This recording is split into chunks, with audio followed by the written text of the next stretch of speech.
Welcome back, part 4, you know the deal, let's get into it. Off camera, I did a bit of boring stuff by filling in the staple holes in this seam here. Now I'm going to attempt to glue the cab over down here and to the supports on the side, and then I can start building the supports off the top of the cab over.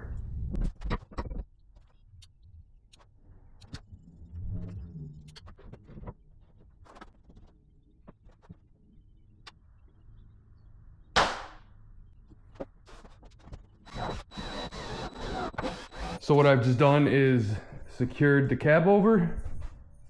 I got some 3 1/8 inch screws through there, and then where these screws are, I have beams running this way, so these are tied directly into wood instead of just going through the plywood and then the foam. I didn't want to squeeze it, so no compression on these, and it's a nice good seal.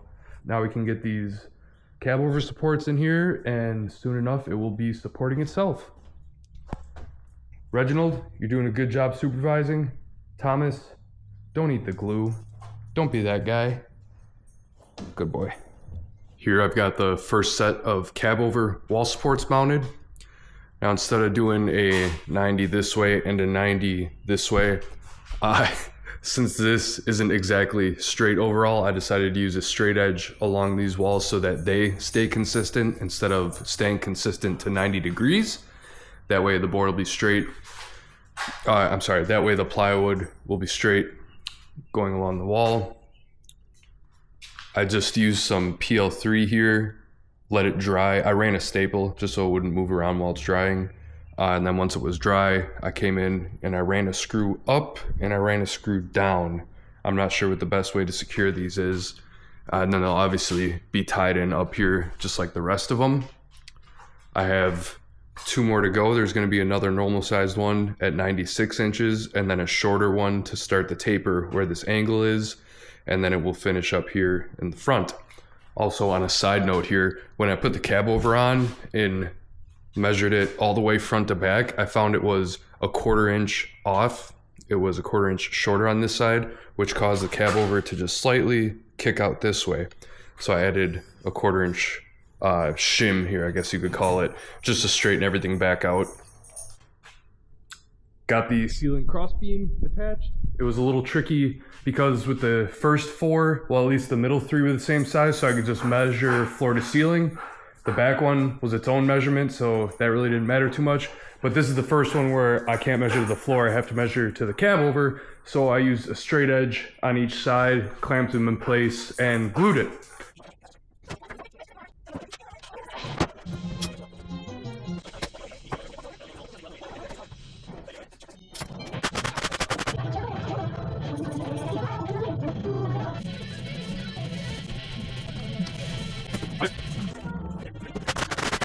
I'm on to the last wall and ceiling support.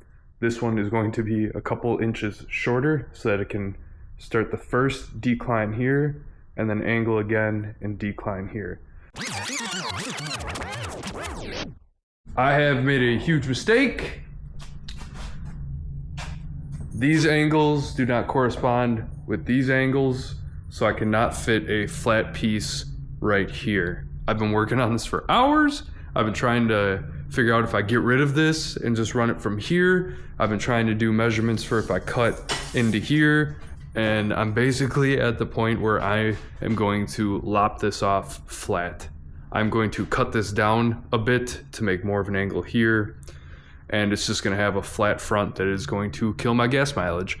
But otherwise, the only way I can fix it is if I ran from this point back here to about here, and that would be a guess just using string, and I'm not very comfortable making that guess.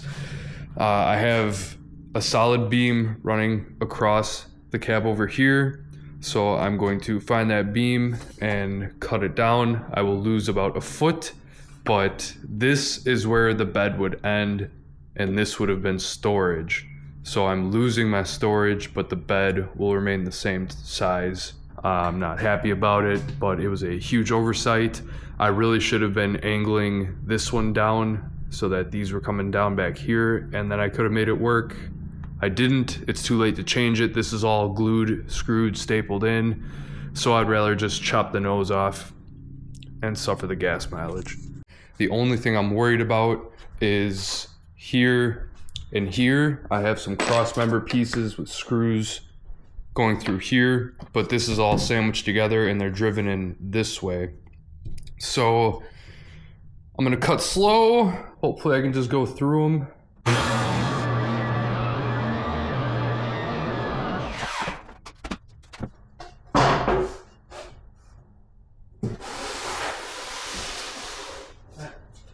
I didn't expect that to be my final cut, but I think that's long enough to where I could get a staple in there without just hitting a bunch of foam.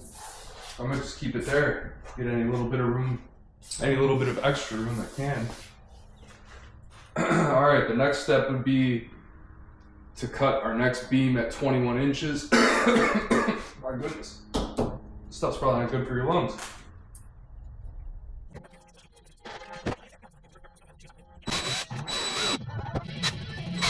I have the angle pieces all installed. I didn't record it. You can trust me, it was very boring, very hard to figure out for me. I did find out something interesting. This is a 45-degree angle. When you tilt the 45-degree angle down, this is no longer a 45-degree angle. It took me a long time to figure out why things weren't lining up. There's a gap here, don't worry about that. It's just meat for the skin to grab onto. But yeah. It ended up being 22.5 degrees on this one and 19 degrees on this one.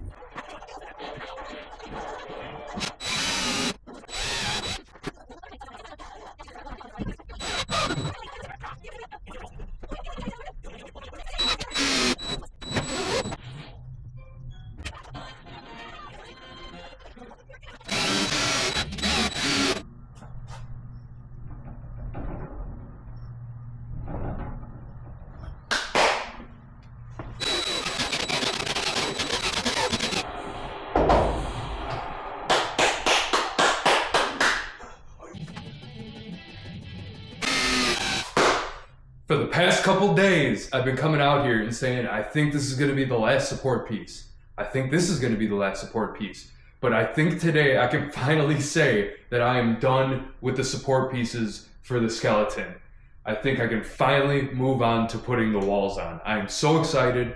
I don't think I missed anything. There's so much support here. I feel like it just keeps getting heavier and heavier and bulkier, but my thought process is, yes, it's supposed to be lightweight, but also if I make it too lightweight and it breaks as soon as I try and sleep up in the cabover or something, what's the point? I need to find a balance where I know it's going to be heavy duty enough that I can sleep in it without just cracking in half. So I feel pretty confident here that this will be strong enough to hold me and my partner, my wife. What I did yesterday was I just took some spare pine and glued and screwed them to the base here and to the walls here, and to the supports here. And I think that'll help for when I put the plywood on, I can staple it to this as well, because otherwise all of the weight is being held in by the screws on the bottoms of these supports. And I just don't know if all that weight is just gonna tear the screws out. So I wanted to make sure it had something else to bite into. So there's screws going up through these, but also down through these pieces. And then I'll just have to staple it off the ply. I have it glued here as well, so it will be holding. I put some angle pieces in. I don't know if you can see those too well. I don't know if they'll help in that orientation, but I figured why not? Let's do it. That's kind of, when you see shelves and stuff hung up, they always kind of got the supports going down that way towards the load. So I figured if they're going this way towards the load, it should help. I did a double up here and a double down here instead of one single, and then I did a triple up in the wide part for supports. I'll take you up there so you can see it. Right like that. Now I can't see what you're seeing, but I hope it looks good. I'm pretty confident with this, and I'm excited to get the walls on. I forgot these angled pieces, just in case any eagle-eyed people out there are saying, well, how are you securing that angled piece? Well, I wasn't. Now I am. Now we can move on to the skins.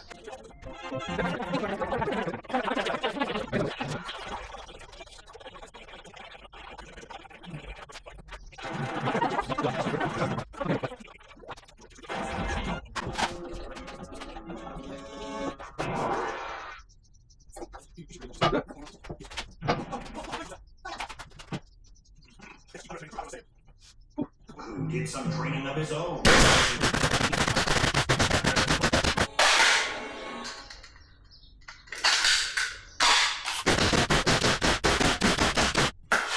Guys, I made a huge mistake. I forgot to cut the grass, so I had to go do that quick. I'm all good now. I'm gonna do the other side. It's up against the wall pretty far. I can't really get the camera on a good angle, so you're just gonna have to trust that I did it. It's gonna look just like this if everything goes right.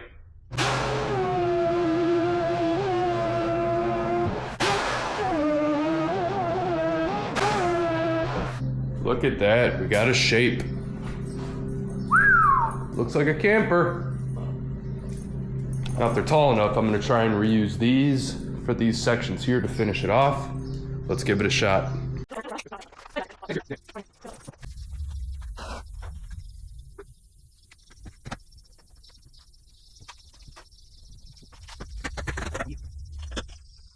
As I suspected, I can see this is gonna be a lot of finishing work. That is 8 feet of wonkiness. It might look fine from there, but you can hear that. I can feel that going all the way down. All the way down. But whatever. It's a mistake I made quite a while ago. Now I just gotta deal with it. It'll be alright. And I I don't know if it made it to the edit, but I talked about moving this gap to down here so that this could be up higher and run all the way down. But when you think about it, this is gonna be almost 10 feet in the air, where this will be right at eye level once it's on the truck. So I'd rather have imperfections way up high where they're less likely to be seen. That was kind of my thought process behind that. So we'll see what happens.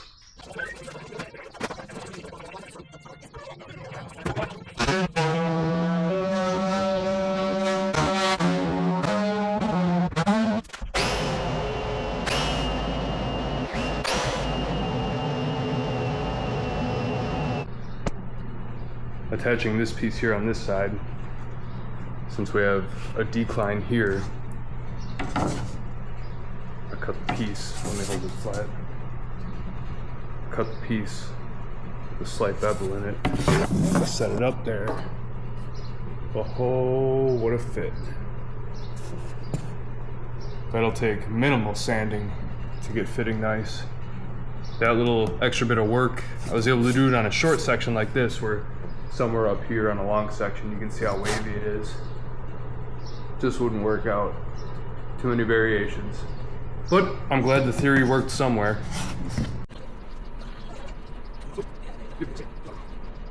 I had to take a few days off for a wedding. Congratulations to Phil and Renee. Love you guys. So I can't remember if I mentioned this or not before I left. I made some changes and I want to show you. So if you come with me here, this is the only angle so far that I've been able to cut this on an angle and keep this straight and have them butt up and make a nice joint. It is beautiful, but for the rest of it, I am going an overlapping style joint. So this is gonna ride under this, and this is gonna ride under the ceiling. I'm gonna have this right over the top and then sand this on an angle. I'm also gonna do that for the rest of this.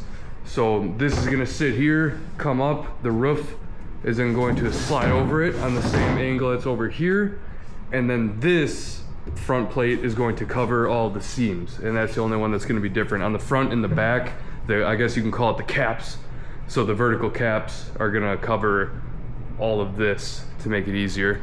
That's where I'm at today. The next thing we're gonna do is get this top angle piece on, since that would be the order of operations. It's gonna go angle piece, roof piece, and then the cap. So I've been recording everything on this side for you guys, and then I've just been mirroring it on this side, because it's the same thing and it's pretty close to the wall over there, so it's hard to record. And when I was going to put this piece on, my staple gun broke. And that's, as I explained in the first or second video, I talked about my staple gun issues. So I did have a second staple gun on hand, but the other one was only 2 months old, and I ran 1,000 staples through it, one box of 1,000, and it crapped out. So I went and got that exchanged, and we'll see how long this next one will make it.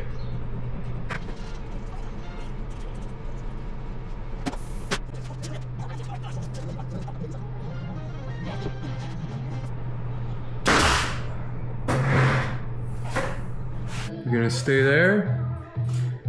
Stay.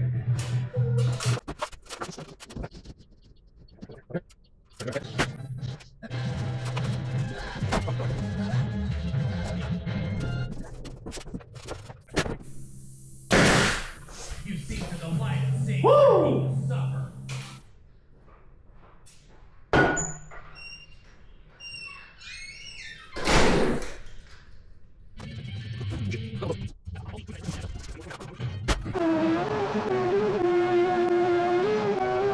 Before I threw these last two skin pieces on, I wanted to add some framing for the diesel heater before I put them on. I can always put them on from the inside, but I figured it'd be easier before I put the wall up.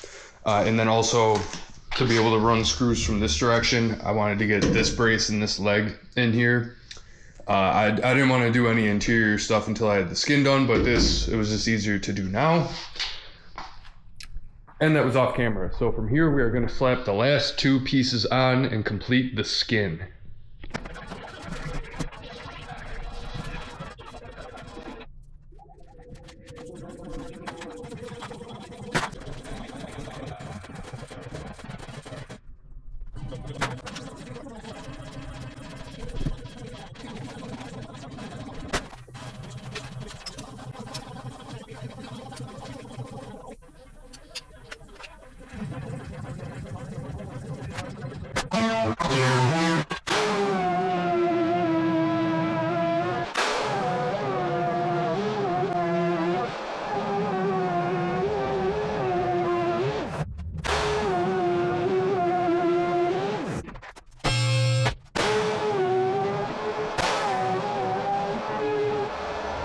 And there we have it. The skinning is officially done. Obviously, I need to make a door still, but that'll come later. And I need to clean up a bit around the tops and bottoms.